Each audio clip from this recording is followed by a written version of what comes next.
The prophet Isaiah made fun of the idols of the world in his day.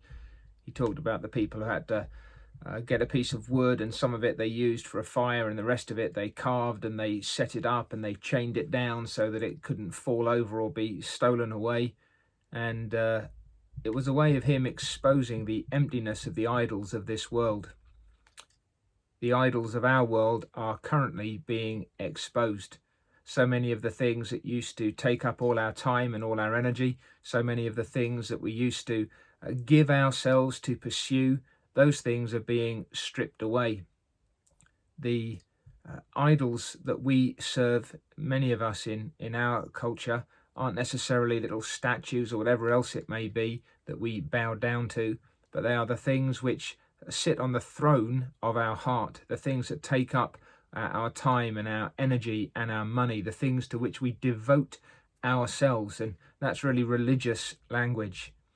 But when the Bible talks about salvation, it describes it with reference to idols in 1 Thessalonians and chapter 1.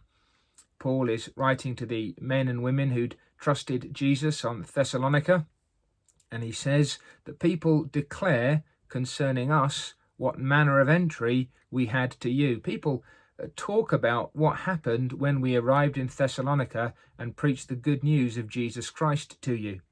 How you turned to God from idols to serve the living and true God and to wait for his Son from heaven, whom he raised from the dead, even Jesus, who delivers us from the wrath to come.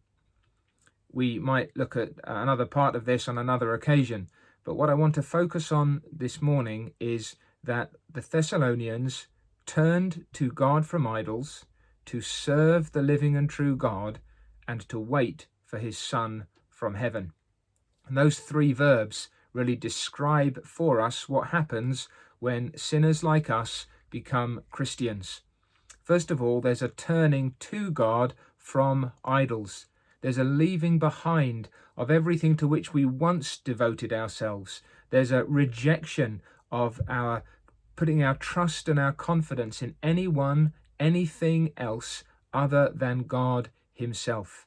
And it's 180 degrees. It's a complete about face. Idols are left behind and God becomes all in all to us. There's a turning away from the idols to God, and then a serving of the living and true God.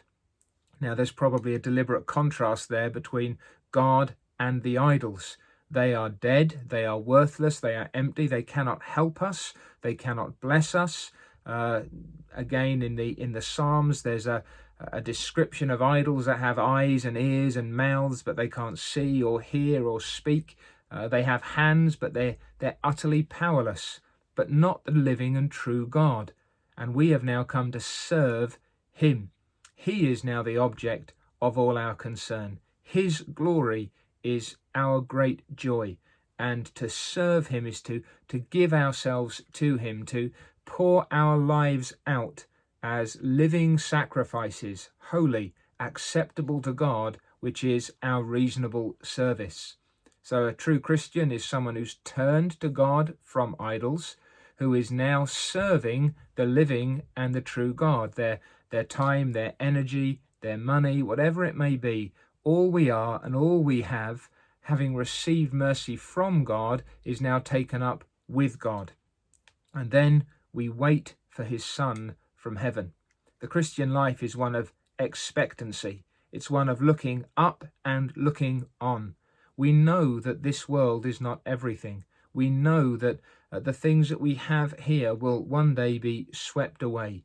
But we know that the Lord Jesus Christ, who rose from the dead, is coming again. And so we wait for him. There's an expectancy, there's an eagerness, there is a delight. And these are the things that need then to characterize us in these days. We mustn't turn back to idols. We must keep turned away from them. And if yours are falling, then I'd urge you to turn to God, and then to serve him with God's people, and then to wait with us for the coming of the Lord Jesus Christ. That's the hope that sustains our souls under such circumstances as these.